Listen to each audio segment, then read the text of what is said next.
முதல்ல நான் இந்த அமைப்பில் சேர்ந்ததுக்கு நமது தலைவர் அசோகன் சார் அவர்களுக்கும் பொதுச் செயலாளர் கண்மணி என்னோட இனிய சகோதரி அவர்களுக்கும் மிக்க நன்றியை தெரிவித்துக் கொள்கிறேன்.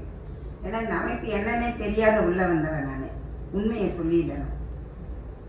ஸ்ரீ சாந்தி ஆகிய நான் இந்திய குடியுரிமை சட்டத்தின்படி இந்திய பிரஜையாக என்னை அடைமுறைப்படுத்திக் கொண்டு நாட்டின் முன்னேற்றத்திற்காகவும் பாதுகாப்பிற்கும் பயன்படும் வகையிலும் தனி மனித ஒழுக்கம் தவறாமலும் சக மனித உரிமை பாதிக்கப்படாமலும் மத்திய மாநில மனித உரிமை ஆணையங்களின் சட்ட விதிமுறைகளை மீறாமலும் நான் சார்ந்துள்ள ரெட் ஐ மனித உரிமை அமைப்பின் கொள்கை கோட்பாடு மற்றும் தலைமையின் வழிகாட்டுதல் படி செயல்பட்டு எனது மாநில மக்களின் மனித உரிமைக்கு சட்ட பாதுகாப்பு அளித்து செயல்படுவேன் என்று உறுதியளிக்கிறேன். அமைப்பு சார்ந்த அனைத்து விதிமுறைகளையும் எனது மொழியில் படித்து உணர்ந்து கொண்டேன். இப்படிக்கு சாந்தி.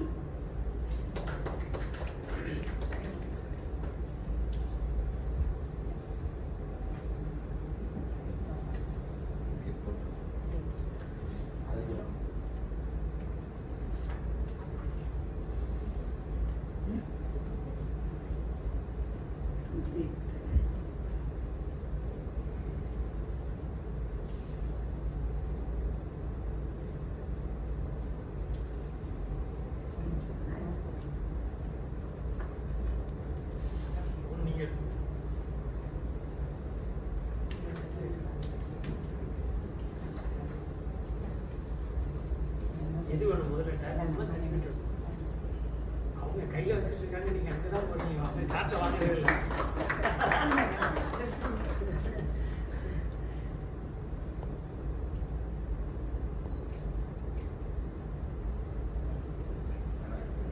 சர்டிஃபிகேட் எல்லாரும் தூக்கிட்டு போக முடியாது.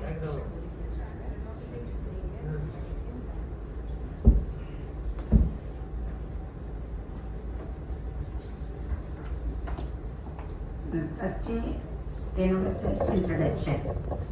நான் உயர்நீதிமன்ற வழக்கறிஞராக இருக்கிறேன். என்னோட சொந்த ஊர் சேலம் மாவட்டம் ஆத்தூர். நான் வந்து நிறைய பேருக்கு நல்ல சேவை செய்யணும் அப்படிங்கிற ஒரு உள்ளார்ந்த உணர்வுலேயே இருந்துகிட்டு இருந்தவன். ஆனால் என்னென்னா என்னோட இப்படி ஒரு கை மட்டும் நம்ம தட்டினோம்னா ஓசை வராது, ரெண்டு கையும் சேர்ந்து தட்டுறப்ப தான் இங்கே ஓசை வரும். இங்கே உள்ள அனைத்து பேரும் இத்தனை கை இருக்கிறோம், பட்டினா ரொம்ப ஓசை வரும் இல்லைங்க சார். நம்ம இந்த சாதாரணமாக இந்த 3 சட்ட திருத்தங்களுக்கு பிஃபோர் எலெக்ஷன் பண்ணியிருந்தோம்னா நம்ம வின் பண்ணியிருப்போம். அசல் ஆயரா சொல்கிறேன். பட் ஆஃப்டர் எலெக்ஷனுங்கிறதால தான் இதில் நமக்கு நோ யூஸ். அதனால் நான் வந்து பெண்களுக்காகவே நான் கேட்டேன். பெண்களுக்காக உழைக்கணும்னா நிறைய பெண்மணிகள் இன்னைக்கும் வந்து சமுதாயத்தில் என்ன பண்ணுறதுன்னு தெரியாத ஒடுக்கப்பட்டு இருக்காங்க. யாராவது தவறான வழியில் கொண்டு போயிடுறாங்க எதையாவது சொல்லி. ஏன்னா அவங்களுக்கு இதுதான் பண்ணுறோன்னே அவங்களுக்கு தெரியல. பாவம், அவங்க எவ்வளோ நல்லா படிச்சிருந்தாலும், நானே கூட படிச்சிருந்தா கூட யாராவது பிரெயின் வாஷ் பண்ணால் அதான் மண்டை கழுவுறாங்க அப்படின்னு யோசிக்காத அது உள்ளே பிடிச்சிருவேன். அந்த மாதிரி தான் எப்பயுமே பெரிதாக யோசிக்கிறது, பெரிதாக யோசிக்கணும். ஆனால் உடனே பெரிதாக நம்மளால பண்ண முடியாது. சின்னதாக தொடங்கணும். இப்போ நம்ம எப்படி ஒரு சிறிய கூட்டமாக தான் இருக்கிறோம். ஆனால் ரெட் ஐன்னு சொன்னால் ஒரு இடத்துல வந்து பயப்படக்கூடிய அளவு சேலம் கலெக்டரேட்டில் அதை நான் பண்ணி காமிச்சேன். சரிங்களா? ஏன்னா சேலம் கார்பரேஷனில் அவர் தான் வந்து எல்லாருக்கும் அப்ரூவ்டு ஆஃபீஸர். பிளானிங்க்கு ஒரு பிளாட் போடுறோம், எல்லாத்துக்குமே அப்ரூவ்டு ஆஃபீஸர் அவர். நான் சொன்னால் கேட்பாரு. இருந்தாலும் அவங்க என்னன்னா இந்த இப்போ லேடிஸ்க்கு போய் நின்னாங்கன்னா ஒரு மாதிரி போமா நாளைக்கு வாங்க அப்படின்ட்டுருவாங்க. அந்த அண்ணனை என்னோட உடன்பிறவா சகோதரனா ஏற்றுக்கிட்டா. அவர் பேர் பழனிசாமி. அந்த அண்ணன் வந்து களஞ்சியம்னு ஒரு அறக்கட்டளை வச்சிருக்காரு. அது மூலியமாகவும் நிறைய சேவை செய்கிறாரு.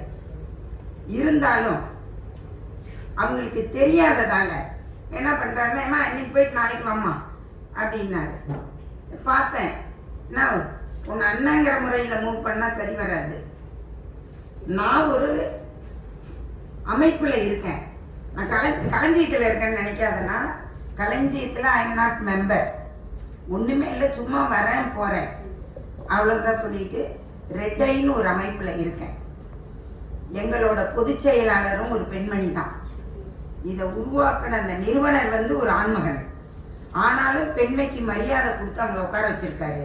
நீ என்னன்னா பொம்பளை என்ன தள்ளி விடுறேன் பண்ணி கொடுத்தா என்ன கலெக்டரேட்டில் போய் கலெக்டர்கிட்ட உன்னை கம்ப்ளைண்ட் பண்ணிவிடுவேன்னு போய் கலெக்டரேட்டில் நினைட்டார். சரின்னு பண்ணி கொடுத்துட்டாரு உடனே அண்ணன். அந்த ஒரே ஒரு வேலையை மட்டும் அதான் பெரிதா நினைச்சு சிறிதா தொடங்கின அந்த வேலையை அதை நல்லபடியாக முடிச்சு கொடுத்தேன். சரிங்களா? அடுத்தது உளி அன்னைக்கு, அதாவது உளி சின்னதுதான், பாறைங்கிறது பெருசா இருக்கும். அந்த சின்ன உளி செதுக்க தான் அழகான ஒரு சிலையை நம்ம வந்து வடிவமைக்க முடியும். நம்மளோட ஒவ்வொருத்தரும் நமக்குள்ள நம்ம ஒரு உளியா தான் இருக்கணும். ஒரு பெரிய பாறையா இருக்கிற இந்த பூமியில இருந்து செதுக்கி அழகான சிற்பங்களை உருவாக்குற மாதிரி ஒரு இடத்துலயும் சகோதரர் சொன்னார், என்னை விட இளைவரா தான் இருப்பாரு கோயம்பேடு சகோதரர், மரம் நடுறோம்னாரு. உண்மையாலுமே அந்த மாதிரி மரங்களை நடுங்க, பசுமையை வளருங்க. வளர்த்தனா நமக்கு வந்து மூச்சு திணறல்லாம் இருக்காதுப்பா. இயற்கையான காற்றை நம்ம சுவாசிக்கிறோம். ஏன் அவங்க கொரோனாவில் ஒவ்வொரு டாக்டரும் சார் தவறா நினைக்காதீங்க, டாக்டர் சார் தவறா நினைக்காதீங்க, அதான் இல்லை மேடமும் டாக்டர் தவறா நினைக்காதீங்க, ஒரு ஆக்சிஜன் யூனிட் போட்டுக்கிட்டாங்க. யார் காசு? நம்ம காசு. எதனால தப்பு? நம்ம வெட்டின மரம். இதெல்லாம் நம்ம யோசிங்க. இது வந்து எனக்கு தாழ்மையான கருத்து. அதே மாதிரி எப்பயுமே நம்ம ஆரம்பிக்கிறது வந்து கஷ்டமா இருக்கும். நம்ம அதை முடிக்கிறப்ப அதுல ஏற்படுற ஒரு சந்தோஷம் இருப்பாருங்க, அது ஒரு மிகப்பெரிய சந்தோஷம். அது நம்மளால அளவிட முடியாதது. நம்ம அனைவருமே அப்ப வந்து ரொம்ப சந்தோஷப்படுவோம். அதுக்குதான் நம்ம சொன்னேன், நான் ஒருத்தியா இருந்து அதை சாதிக்க முடியாது. சார் வந்து தலைவரா இருந்தாலும், இது ஒரு ஃபவுண்டரா இருந்தாலும் அவரால் தனியா இருந்து இதுங்க முடியாது.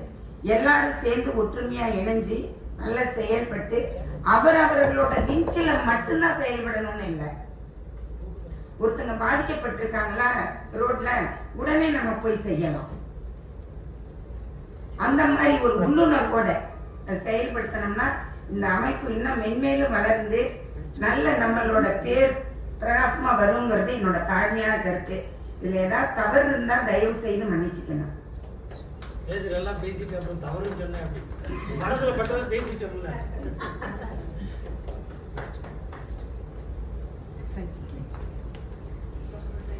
தப்பா சொல்லியிருந்தேன். டாக்டர் சைலஜா.